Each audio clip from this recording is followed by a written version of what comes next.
Hey everyone, Mr. Happy here, and in this video we're going to be taking a look at the updates to the patch 6.5 promotional site. It's just the initial update, so it's just a few screenshots, a few descriptions of things like the MSQ and a couple of other things. But you know, we like to tide ourselves over. We're probably only about 2.5 weeks away from the actual launch of the initial patch. But all the same, always fun to look at the details and just kind of speculate a little bit before everything kind of comes to a boil. So here we have the MSQ Growing Light Part 1. Now, as a reminder, patch 6.5's MSQ is split in half. The first part will largely be about resolving the Void storyline that we've been going through, and the second part will largely be leading into Dawn Trail. Not to say that part 1 won't also have some leading into Dawn Trail stuff, but that's kind of like the split focus that they have. We're really just getting a couple of screenshots of Reen and Zero being together. The first one we've already seen, this one from the letter from the producer live, the most recent one. And this other one is just them, looks like an Amarang, so just another angle. Kind of makes sense they go to Amarang given the events of the story there in Shadowbringers, especially the actual wall that is in Amarang where the wave of light, the flood of light was actually stopped. So, I mean, this is going to be like kind of the core of everything. The whole, we need the light from the first, or we need the help of the first in order to actually pierce the veil of Zeramis. And that's kind of what it goes over right here.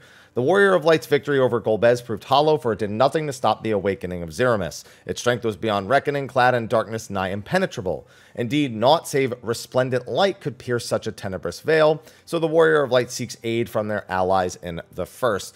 Yeah, I don't think they're going to do anything involving Eden, as much as I'd love to see Eden referenced and maybe even Gaia meet Zero. I think they're going to keep that largely separated. At most, maybe there's a line for people who beat Eden acknowledging that Gaia is just not around because she's off doing something. But it would have been nice. I think they're really going to focus on the Zero and Reen kind of meeting here and potential friendship there, kinship and whatnot.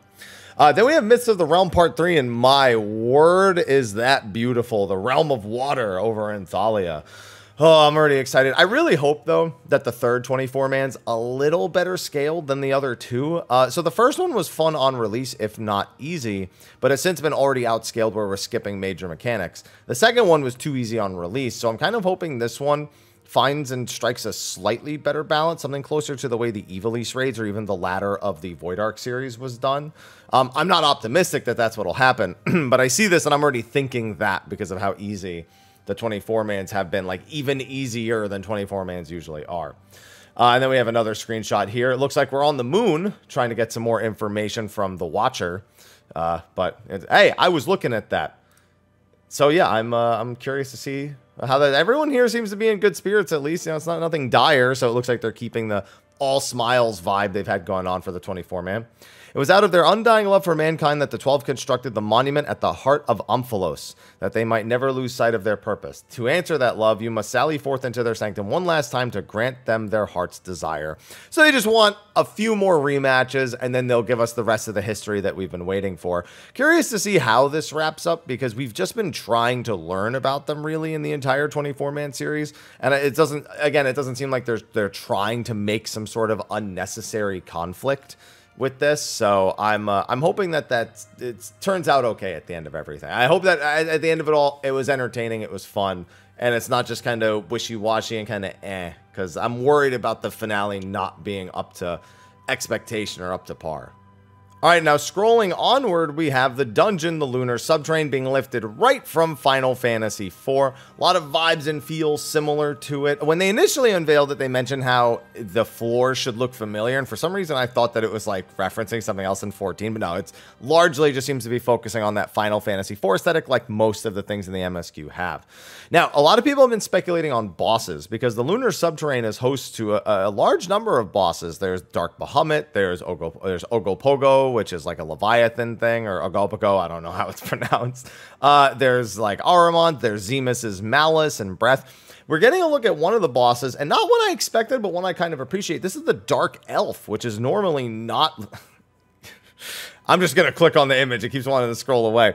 Which is not a boss from the Lunar Subterrane normally. It's a boss from the Lodestone Cavern, which is also in Final Fantasy IV, also known as Magnet Cave, where basically Metal Gear doesn't work. So I wonder if we'll see some magnet-based mechanics against this Dark Elf. But he also classically transforms into a dragon, so I wonder if they'll include both forms. As for my predicted final boss, I'm thinking it's going to be Death Mask. Death Mask is an enemy that appears late in the Lunar Subterrane, like right before the core.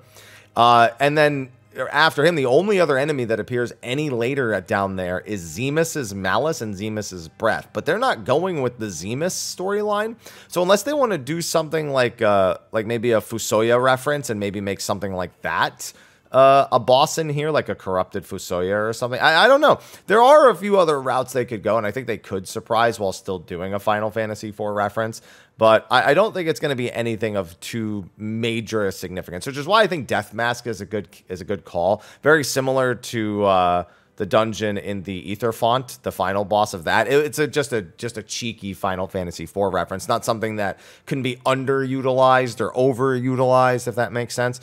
But I mean, they got to get the rest of their Final Fantasy IV references. You know, they got to get them out now because we're going to be moving on to Dawn Trail, and now all anyone's talking about is Final Fantasy XI references for that. So, as for the description, long has Golbez guarded the location of his domain, the Solemn Sanctuary, wherein he conspired to break the barrier between worlds.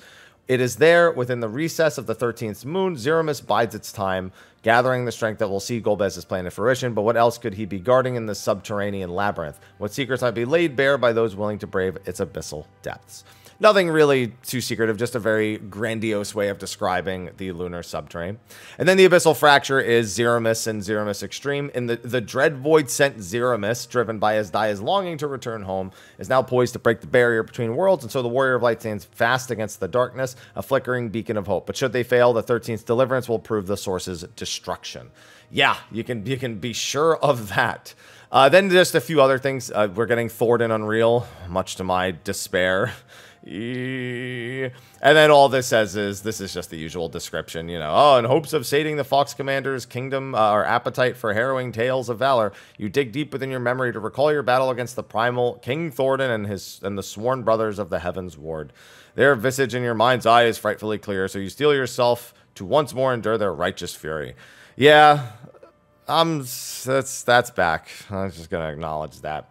Then we have the additional duty support. With this, the entirety of the MSQ's dungeons will be completable via the duty support system. Only the earliest trials, the 4-man trials, are in that list as well. Plus, there is the one trial for the Mother Crystal in Endwalker. So, next expansion, we expect they'll start making headway in the trials for this as well. But until then, at the very least, this should make the experience, you don't have to wait around for dungeon queues if you just don't mind doing it with a few NPCs. Free trial and starter edition expansion. I'm actually doing a free trial account right now because I want to do Ultimate and Eureka and everything on the free trial and make videos on doing them on the free trial, recommendations, things you could do to help out, whatnot, and just to show that you can do them. That being said, this is going to be another big step for the free trial. It was already hundreds of hours in the free trial, and you've just added on hundreds more.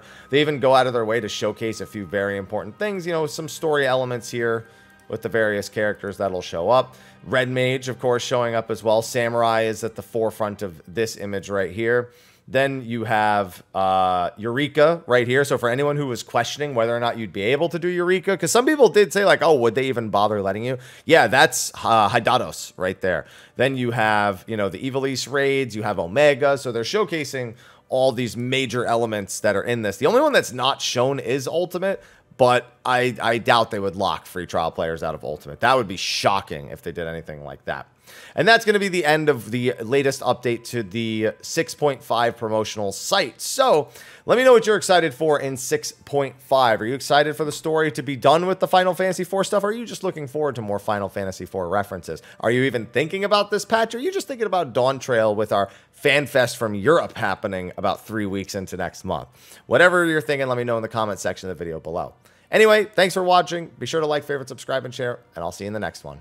Until then, take care.